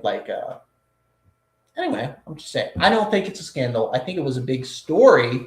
I think it's like, does the call deserve further look? Because even if Tom Brady has kind of admitted that it's, something that went in their favor when it maybe really shouldn't have. But I think that it was restitution. It was restitution for a lifetime of favorable calls that went for the Raiders and against the Patriots. I think what goes around comes around. And my last pillar on the Mount Rushmore is probably the most blatant form of Patriots cheating ever. Okay. And it didn't come in the Bill Belichick era. It didn't happen during Tom Brady's time. Heck, it didn't even happen when Robert Kraft owned the team. It happened, I believe, in the 1980s. Okay. Yeah. And we were talking about this before the podcast. I remember that. A random fan comes on the field with his snowblower and plows a little strip right next to where the Patriots had the ball to kick a game-winning field goal in a game late in December. And the Patriots snap the ball, they kick the ball, and it goes through the uprights. Patriots win 3-0. I don't think that's a scandal because it was an action of a fan. And again, not an action of the Patriots themselves. But I do think it goes back to some exciting stories that I found in that book about like the early Patriots before they were wildly successful. So back in the 70s, they cut a player. I think it was a defensive player, but I don't remember the position. They cut him, but they couldn't actually sign his replacement to a deal with the team. So he walked out and the contract was never signed. The player that was cut the day before went out on a binge drinking spree and he got wildly drunk, went to the game the next day with his good buddy, just like us here, and he heard his name being called over the intercom and actually thought that God was speaking to him. And it finally figured out that it was actually the team and they wanted him to come to, the front office and actually hammer out a deal. So keep in mind, this guy is wildly drunk while this is going on. And he agrees to actually play the position on defense for that game. So he goes out on the field and this guy is still drunk and he's thinking that he doesn't actually want to play defense or run into anybody. So he says, they were playing the Miami Dolphins. And he says, I'm going to run the opposite way so I don't get run into. But while he does that, the Miami Dolphins player, who is, I think, handling a punt return, runs the wrong way as well and runs into this guy. And the Patriots end up winning the game. So the way we would say this now is task failed successfully. And as a wild card, to match you, I'm actually going to rank that as my final Patriots scandal that goes on Mount Rushmore. See, for some franchises that have a lot of players, a lot of great historic defensive players, the greatest of them all did coke every game. So you're not special. That's true. Lawrence Taylor did coke every game and decided to kill everybody. So you're drunken. Oh, did we? Patriots player. We didn't even. Wait, did you have your 4? Because I named my 4. Yeah, that was my 4th. We didn't even talk about Aaron Hernandez. That's venturing into the super serious side of it. Yeah. I think this is he doesn't belong on any kind of Mount Rushmore. Forgotten, terrible guy. Yeah, we disavow Aaron Rodgers. We disavow real crimes on this show. Yes, we do. Do we have anything else to talk about at that note? Starting quarterbacks? Oh, we have to get into our starting quarterback segment. Yeah, we have our final segment for you. So, well, not our final segment. We have one more segment. Yeah, I can't remember what. But that's a quick little segment. Okay, gotcha. All right, so starting quarterbacks. Let's go with. I think we should start with the Patriots and the Bengals. I think the Bengals are going to hold on to Joe Burrow. Earlier in the offseason, there were some rumors on April 1st that they were going to trade him. I thought in January there was a little bit of wind. The winds were shifting in the direction where Joe Burrow would end up in the sunny shores of Los Angeles. Those winds have died down significantly. I think maybe next year he ends up somewhere else. But for this year, I think they're going to hold on to him. I think this is going to be his last season in Cincinnati. Okay. And I think New England, I think it's very obvious who's going to be the starting quarterback. Tommy DeVito. And that is Tommy DeVito. Tommy the best DeVito. quarterback the Patriots have had, probably ever, honestly. Probably ever. So here's my take. In training camp, Tommy DeVito gets hot. And Drake May, he's been eating a little too much bakeness, right? And Michael May is feeding him well. And he's had one too many cookies. Tommy DeVito is hungry. He's hungry for success, really. And when you leave the New York Giants, you're virtually guaranteed a ring, the saying goes, Look at like Saquon Barkley and some of the other. It's just Saquon Barkley. No one else has ever won a ring. Okay, whatever. But Tommy DeVito is going to be the Patriots starting quarterback, and he's actually going to take them 20-0. They're gonna win 20 straight games next year. I think they go 19-0. 19-0. 19-0, and then in that one last game, So you have them making a Super Bowl. they lose to Eli Manning and the New York Football Giants. So That's right. Eli Manning is coming back out of retirement. One last game to defeat Tommy DeVito. Actually, no, he's not going to defeat Tommy DeVito. Tommy DeVito is going to look across the hallway at halftime. Jersey boy, grew up watching the Giants. He's going to realize what he's done. He's going to throw off his jersey. He's going to put on the number 15, the New York Football Giants, and he's going to beat himself in the Super Bowl. Can't they just put in Drake May? Well, Drake May won't have played all season, so. Exactly. They're not going to put Drake May in. He didn't play all season. They're actually going to put in Josh Dobbs. To finish the game. And Josh Dobbs actually is going to have one drive. He's going to get sucked up into space. The astronaut. Yes, he is an astronaut. And then Drake May, who they always say you want to recreate your most important game. Drake May is going to recreate his most important game and turn the ball over every chance he can get. I disagree. Because Tommy DeVito, he's got the sauce, No, exactly. That's why he's going to go across the sideline and finish the game off of the Giants. I don't think that Tommy DeVito wants to lose the Super Bowl if he actually makes it. But he can't to a team that cut him. He can't do. He knows business is business. I don't think Tommy DeVito is going to lose the game intentionally. He's not losing the game. He's winning the game. He's not going to win the game for the Giants. He's going to win the game for the Giants. For the Patriots, and he's going to win the game for the Patriots. Now, Tommy DeVito is then going to become the third part of the Patriots dynasty, and this one's going to win 3 in a row. Tommy DeVito gets a statue next to Tom Brady at Gillette Stadium. Let's play this game. Marcus, you're an NFL quarterback. It's the Michelin star. The Michelin star. You're an NFL quarterback. You grow up in the backyard of Gillette Stadium. You get signed by the Patriots. They're a terrible team, but they sign you. You play a couple games as an undrafted rookie. Then they cut you because they get 3 better quarterbacks than you. You know they're better than you. You know this. You're an undrafted rookie. You're an undrafted free agent. You end up going to the Giants, and you have these shenanigans, right? You have all these shenanigans happen. Your breakout quarterback gains 200 pounds like he's Jamarcus Russell, and you lead the Giants to a miraculous season. They go 19-0. And then you play the big game, and you're playing against your boyhood team. Could you, in your heart of hearts, beat your boyhood team? How much are they paying me? Jack shit. For jack shit, I probably wouldn't play my heart out. Would you consider defecting to the Patriots at halftime? See, there's a thing called honor. It's like, you know what? You got to see things through.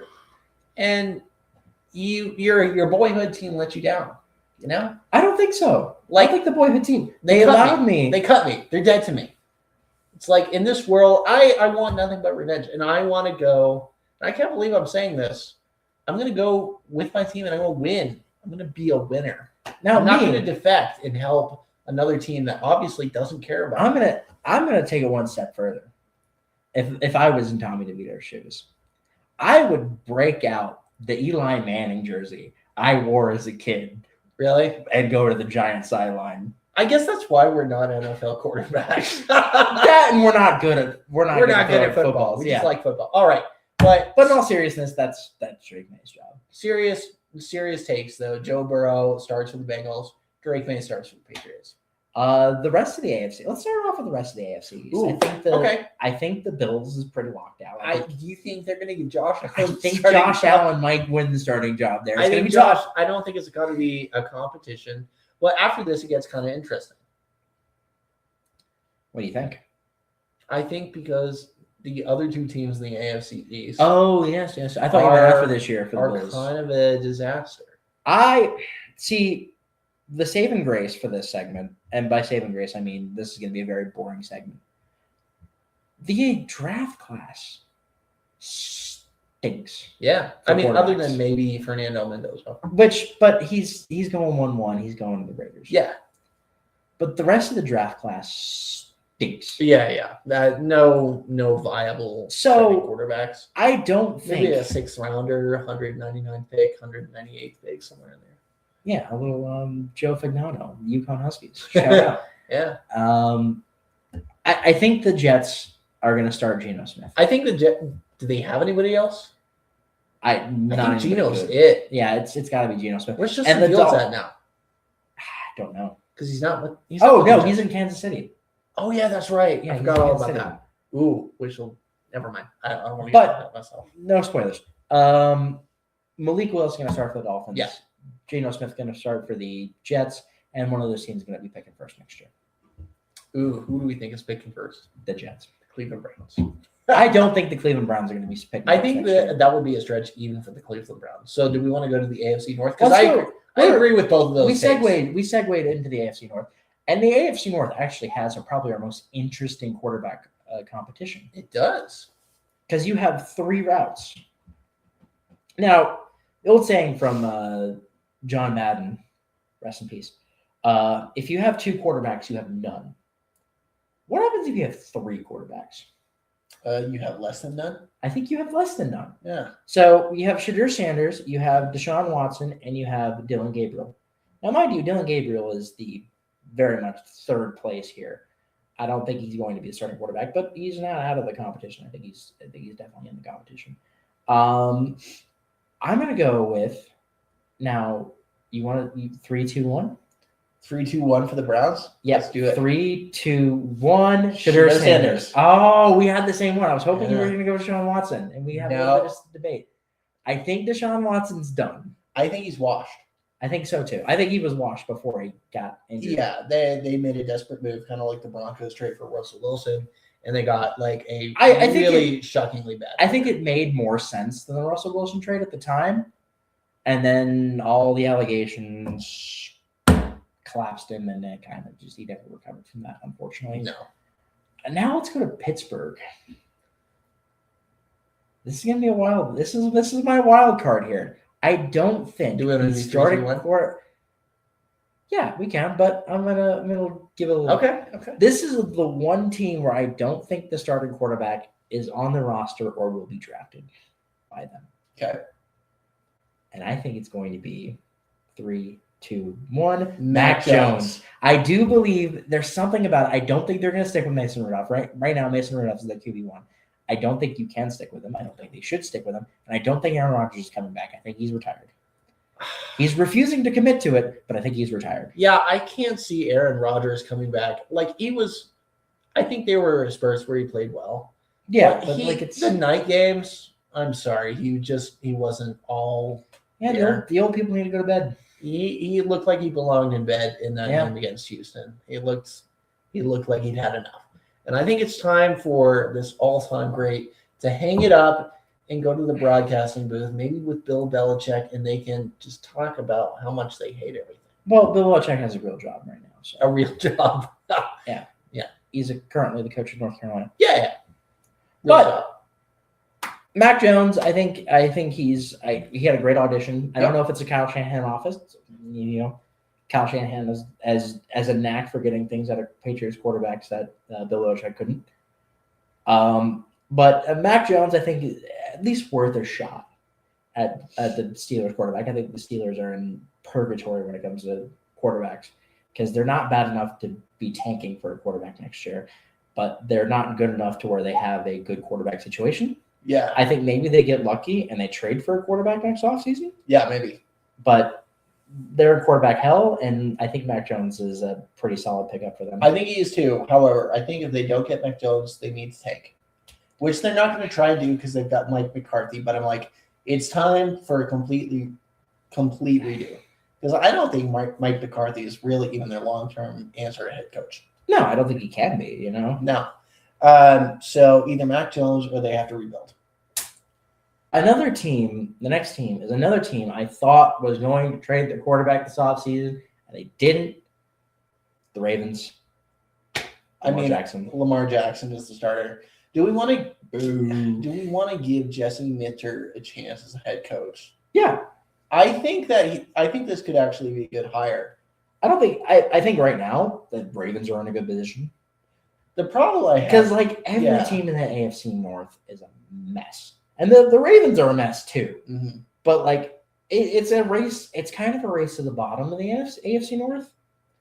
Is that becoming the weakest division in the AFC? Yes, I think it is the weakest division in the AFC. I don't know if it's the weakest division in football. I think it's the weakest division because they've got two of the best quarterbacks. Yeah, but it's definitely the weakest division in the AFC, which leads us to the division that replaces the weakest division, the AFC South. Ooh, the AFC South. Okay, let's start with the easy one. Trevor Lawrence is going to be the starter in Jacksonville. I think we have three teams that are going to have the same starters from last year. I think it's Trevor Lawrence, C.J. Stroud, and Cam Ward are all going to be the starting quarterbacks next year. I agree with that. I think those are pretty cut and dry. Let's talk about a quarterback you love. I don't think he's playing another down of football. Okay, so you think Daniel Jones is done? Done. I think his injury is so severe, he's done. I think Gardner Minshew is on that roster now. Did he sign with the Colts? Don't remember. I know he was with the Chiefs last year. I think he signed with the Colts. Colts QBs.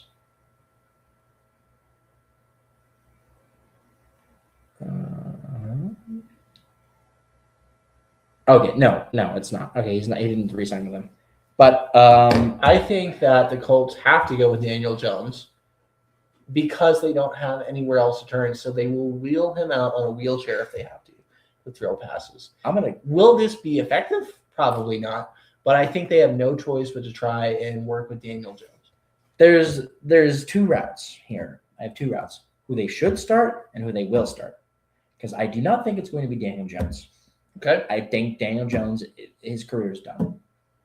It's done. His injuries were too bad last year. I don't think he's coming back. Yeah, because he tore his ACL. What else? He broke his leg and then tore his ACL. Yeah, it was nasty. You don't just come back from that. I think he's going to pull Andrew Luck and retire in the preseason. Okay. Which leads the Colts to two very interesting options. Neither of them are great. I think the Colts are going to be near the bottom of the NFL next year. The guy I think should start, and Riley Leonard. The guy I think should start is Anthony Richardson. But they don't like Anthony Richardson in Indianapolis. So I think they're going to start Riley Leonard. Okay. I feel like the AFC South is not really that interesting when it comes to quarterbacks. Not really. So let's move on. None of them are super great, but three of them aren't terrible. Yeah, but the last AFC division is pretty exciting. Probably the most exciting. And probably the most obvious division, but the most exciting. Let's talk about a little bit. Now, here's a guy, and what for week one? Actually, do we think that Patrick Mahomes is going to be ready for week one? I think he will be. I don't think he will be. You don't? I don't. I do think Justin Fields is going to start week one for the Colts for the Chiefs. I think that Justin Fields will definitely start the preseason. I don't think they'll rush Patrick Mahomes, but I think he'll be ready to go. He was. Did he have a December injury? He did. So I think he's going to miss the first 3 weeks. I'm going to give him the first 4 weeks. I'm going to cut it 4 weeks. First 4 weeks he misses. Okay. Because you have the Chiefs owner being like, please, for the love of God, do not put us on Thursday night. because we don't think Patrick Mahomes is going to be ready. Well, I don't know why they would put him on Thursday night because the Chiefs weren't that good last year. Even before Mahomes But it's- went down, but they were it's- in trouble. But it's But Patrick it's Mahomes. and they love the ratings that Mahomes brings. Now here's a guy that brings in the ratings for the He NFL. brings in the ratings. He brings in the merchandise. Absolutely. Now, the other three should be very easy, very Bo cut and Nix, dry. Bo Nix, Fernando Mendoza, Mendoza, Justin Herbert. Justin Herbert. Yeah. Barring any kind of crazy injuries. Shenanigans, yeah. Shenanigans. But yeah, it'll be interesting to see if Mahomes is ready to go week 1. I think, honestly, I do think if anybody can do it, it's Patrick Mahomes. Yeah, I think Patrick Mahomes can do it. I don't think they're going to rush him though. No. I think they're going to take it. But if they don't rush him back and he's not ready until week 5, I do think that's going to have some pretty interesting implications on playoff runs, especially in that division, because you've got 2 teams that made the playoffs last year, and I think the Raiders are going to be interesting. I don't think they're going to be a playoff team, but I think they can win some games. I think they're going to figure some stuff out. I'm going to go au contraire, mon frere. So Pittsburgh 2 years ago, Justin Fields was the starting quarterback for Pittsburgh for a couple of weeks because Russell Wilson wasn't able to go. Mhm. Now, I think Justin Fields should have been the starting quarterback for Pittsburgh the rest of the season, but he wasn't, and that's whatever. It didn't really hurt the Steelers that much. But he was able to handle the ship. And I think people are looking at his time in New York and saying, well, he's bad in New York. He was a Jets quarterback. A Jets quarterback with a coach who had no idea how to run an offense, and I still don't think knows how to run an offense. No. And you're blaming Justin Fields. I don't think Justin Fields is a great quarterback. I don't think he's a franchise quarterback.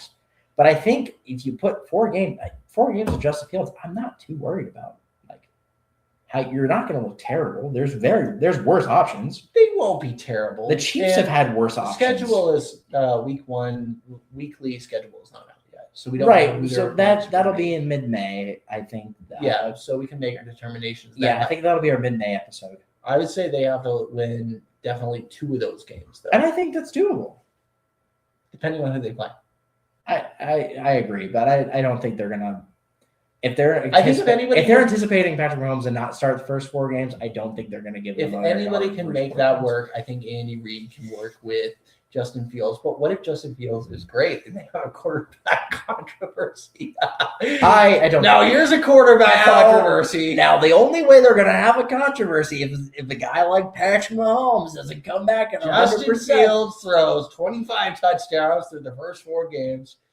Kind of like Patrick Mahomes. And Patrick Mahomes, he's unsteady. They trade him. So they trade him to the Colts. Ooh. And then, the Colts win another Super Bowl with Mahomes. Now let's hold on a second here.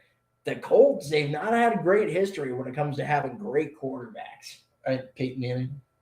They only won 1 Super Bowl, Peyton Manning. It's true, but they did win, they made another one. They also had Johnny Unitas. And they only won 1 Super Bowl with him. And he wasn't even the starting quarterback for that. Oh, he wasn't? No. Really? Who was? Ed Morale, I believe. Oh, wow. Yeah, my football history from the 60s is not too good. Anyway, so are we going with Justin Fields starts week 1? I'm going to go Justin Fields starts week 1. I'm going to agree. But I think Mahomes is ready by week 2. Oh, okay. All right. So that wraps up the AFC. AFC. Let's go to the fun conference. The NFC. Yeah. I think the NFC East, it's week 17 starters is going to be week 1 starters. Yeah, we got Jalen Hurts, Dak Prescott. We've got Jaden Daniels. And who's the other one? Sorry. Hey, Jackson Dart. My bad. Jackson Dart. You might have heard of him. Yeah, he had a pretty good. He had a pretty solid rookie season, except for when he was injured. But that's not his fault. That's not his fault. Yeah. Okay, yeah. So no changes in that lineup. No changes in the NFC. NFC West. NFC West. I got Sam Darnold, Matt Stafford, Brock Purdy. Now the Cardinals. I'm gonna go a little wild card here. I was doing a little research for the show. Yeah. There's something that stuck out to me. Now I told you that the quarterback draft's not good. No. The draft class of the quarterback, but there was one trade on ESPN. Or ESPN's been doing a mock draft. Like they're doing these trades could happen. There's one trade that stuck out to me. the Cardinals trading back into the first round and drafting Ty Simpson at Alabama. Okay. And I think that's where I'm going to go over Jacoby Brissett. I'm going to go with Ty Simpson as the starting quarterback of the Cardinals week 1. I don't think the Cardinals are, no offense to Cardinals fans who may be watching our show, I don't think the Cardinals management team is clever enough to pull off that trade. I think they go with Jacoby Brissett week 1, and they try and make that work. Jacoby Brissett actually played pretty well. Solidly, yeah. Down the stretch. I watched his game against the Buccaneers, and I thought he outplayed Baker Mayfield. Injured Baker Mayfield. But I thought he was very good. Yeah, I mean, I don't disagree. I personally think you think the Cardinals aren't smart enough to make that deal. I think the Cardinals are dumb enough to make that deal. Okay.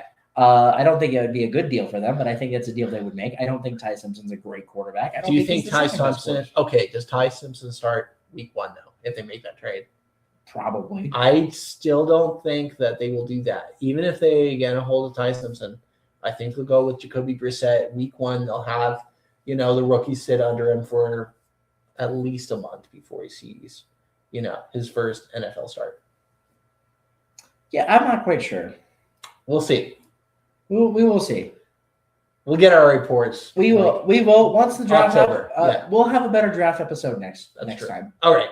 Let's wrap up the NFC. Let's go NFC North. North. Let's go NFC North. We skipped over the NFC North. That's right. We have the Lions. Jared Goff. Solid. Jordan Love. Yep. I think Caleb Williams for the Bears. Really? No, I'm just kidding. Yeah, Caleb's. Who's the best quarterback in that division? I think right now, I think Caleb Williams. I think it might be Caleb. It's very close between. I don't think any of those three are like elite. No, I think they're all very good quarterbacks. I don't think any of them are elite quarterbacks. Caleb Williams. I think Caleb Williams has the best chance of being elite. Yeah. But I think he still has a lot of growing to do in order For sure. Or to be now probably the most interesting quarterback. And I said the Browns were probably the most interesting, but I think this team is a very interesting quarterback situation. Who do you think is going to be starting for the Vikings next year? That's tough because I don't think J.J. McCarthy physically is going to hold together. Now, I've seen some streaky talent. In that one game they had against the Cowboys, and he was okay. He had a good rushing touchdown. But I don't think he's healthy enough to be a starting quarterback. I think he injures himself in the preseason, and I think they put Kyler Murray in there as the starting quarterback for week 1. I'm going to do the opposite. I don't think they played J.J. McCarthy at all in the preseason. Okay. I think he does start week 1 against whoever they play. And then I think the Vikings, in true silly fashion, bench him in October, right after the new Call of Duty comes out, and then Kyler Murray takes over the rest of the way and does terribly. I think so. I could see that happening, and I think that they move on from Kevin O'Connell through really no fault of his own, but they've had one playoff win. No playoff wins. 2 appearances. Man, one divisional title. Man, imagine being a team that's played the Vikings. And I think if you have a team, or I think if you have a coach the caliber of Kevin O'Connell, and you can't even get one playoff win, I think it's time to move on because there's something that's not clicking in the organization itself. Now, I think he's a great coach, but I just don't think that he and the Vikings are a good permanent fit. I think we're gonna have a little hot seat conversation next episode. Yeah. We're gonna hold that thought and where I think Kevin O'Connell is gonna go next year. Okay, cool. Because I have an idea. But we're gonna go to the NFC South for right now. All right, cool. And I think it's pretty cut and dry in the NFC South. I think so too. I think it's gonna be Bryce Young. I think it's gonna be Michael Penix. I think it's gonna be Baker Mayfield and Tyler Shuck. I agree with all those. Do we think that the Carolina Panthers are going to give Bryce Young a big contract at the end of this year? I think they need to learn from the New York Football Giants and not do that. I just don't see Bryce Young, at least not based on anything I saw last year, that he's the franchise. No, maybe he takes a step forward this year. He would have to, and maybe the Panthers go back to back. If he takes a step forward and the Panthers go back to back, then I would say give Bryce Young a good but not outstanding contract. Honestly, unless he like balls out and has like not a oh shit we need something If I'm for gonna Pro Bowl, like an yeah. honest to God Pro Bowl campaign, Yeah. like worthy I want campaign. to see at least 4,000 yards. Right, 4,000 yards. Let's go 35 touchdowns. I'll give him 30. 30 30 touchdowns. Because he has Yeah. Ted McMillan. But I don't Great wide know- receiver, by the way. Great wide receiver, but I don't know about the rest of his forecast. Right, like give me 30 touchdowns, and we'll chat. Yeah. Anything less than that, I say tag him. All right. So Baker Mayfield's got a big year coming up. I think this might be his last year in Tampa. I don't necessarily disagree with that. Here's why. He's down Mike Evans. Emeka Ibuka was kind of spotty, so we don't know really how I good think he he's is. going to take a nice step forward this year, but I don't think it's think- going to be enough to save them. I think the play calling may be more at fault, but I'm not sure. The defense it's a little creaky. I was not impressed with what I saw last year, and I don't know that so much the schemer at the helm, but the defense is just getting a little old in general. Yeah. Lavonte David's gone. Vita Vea is still kind of in his prime. Obviously, Anton Winfield standout, but the pass rush wasn't there. So the Bucs are going to have to upgrade their pass rush and edge rushers. And I think that's too much to do with one draft. So they're going to be relying on their offense. Now, a lot of this rests on their new offensive coordinator, Zach. I can't remember. Doesn't matter. He's going to need to get a lot out of Baker Mayfield because if the Bucs don't make the playoffs, I think that Baker Mayfield and Todd Bowles are gone, and they're going to go full rebuild. And I think that's not a bad idea for them. I don't think it is either. And Baker Mayfield becomes kind of a journeyman quarterback. He'll get a starting job somewhere. In Minnesota. In Minnesota? Okay. Well, if they're going to get Baker Mayfield, then they should keep Kevin O'Connell. Honestly, he might end up in Atlanta. Atlanta? Yeah, the NFC South kind of cycles through different guys. Michael Penix. I think this is Penix's last year in Atlanta as well. I think, I don't know if I'm sold on Penix. And Tyler Shuck, we haven't seen enough out of. I think he'll get one more year. Definitely. Well, he's definitely going to get this year. I think after this year, I think he's going to get one more year. We'll see. But yeah, I'll be watching, of course, the Buccaneers pretty close to see how Baker Mayfield plays because I think he's got close to the Patriots. No, we watching the Patriots. They'll have the big screen. I got multiple screens, man. I watch. Right. We'll have the Patriots on primetime. But without Mike Evans, will be interesting because he made a huge impact, even through injuries, whatever. They've got pieces. They've got Chris Godwin still, Emeka Ibuka, and the other guy, Jalen McMillan. Yeah, he's very good too. But other than that, I don't know. All right, let's wrap this up. Let's Yeah. get out of here. I have 2 quick questions for you. Gotcha. So we were talking about this before we came on. What's the most fun team to watch that's not your own team? Ooh, that is a good one. Most fun team? Yes. There's a lot of them out there. I have to say, just last year, the Rams were amazing to watch. They have so many good pieces on that They team. were very fun to watch. They were, I'm like Puka Nacua, his off the field antics aside, I think he's a phenomenal player. And it was just like the stuff they were able to do on the Rams was amazing. So I'm going to go Rams.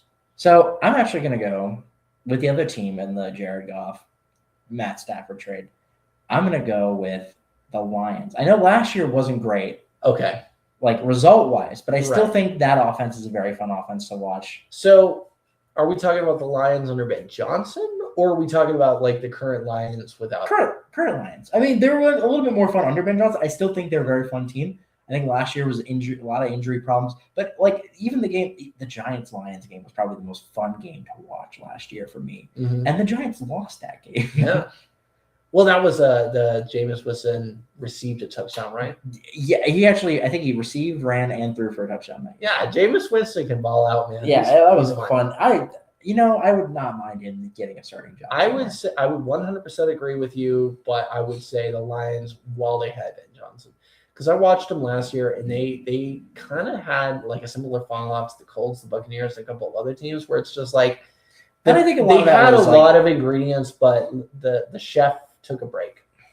I think they had a little bit of injuries down the line as well last year. Yeah, the Lions are that hurt injury-riddled them. team. But like, Amon-Ra St. Brown is a great wide receiver Absolutely. one. I think he's gonna go a little under the radar in fantasy this year. So I think Yeah. the Lions. I still like the Lions. I still love watching the Lions. Speaking of fantasy, we'll have to do a fantasy episode. We We're will gonna have a fantasy team. But you're getting a look in a little bit of the production. I don't think Right. we need to go down that line All right, just right now. gotcha. And we're gonna finish it up. I'm gonna blatantly steal a segment from a different podcast. I Okay. listen to. And they do a little song of the week. Oh, I didn't come prepared, so I hope you have something. I have one. I have a song. Which you can just think of a song. I'll go first. Song. Now back to the fantasy line. Now he named his team Post Malone's Bar last year, That's right. Somebody pour me a drink. and there's a little song. I am a newer country artist called Braxton Keith that I very much like. Okay, yeah. And he came out with a song I think a couple months ago. It's called "I Own This Bar," and I think that's a great mentality for my fantasy football team next year. How'd your fantasy team do last year? Not great, but we Did you trust finish last? by technicality, yes, but that's not gonna happen. We still have a punishment pending, maybe, for that. I think that's gone. I don't think it's gonna happen. It is, unfortunately, but But that doesn't matter. Next year is next year. We're gonna be back. That was the 2008 Patriots. This year is gonna be the 2009 Patriots. at least the 2008 Patriots had a winning record. Yeah. All right. Yeah. Ryan Mallett. Okay. Well, I'll come up with the song of the week next time. Yeah. But I own this bar. You can throw out a little I will bit. check it out on my way home. Yeah, it's a great Well, song. it's been a great episode. Great Now episode. Here's a guy. Now here's a guy. Thanks for tuning in. And we will see you in a couple weeks for the draft. that's right. And if you have wild takes on our wild takes, drop them in the comments. Let us know how we're doing. If there's topics that you want us to cover, we'd love to hear more about it. Y'all stay tuned for the next episode on the draft. We'll see you next time.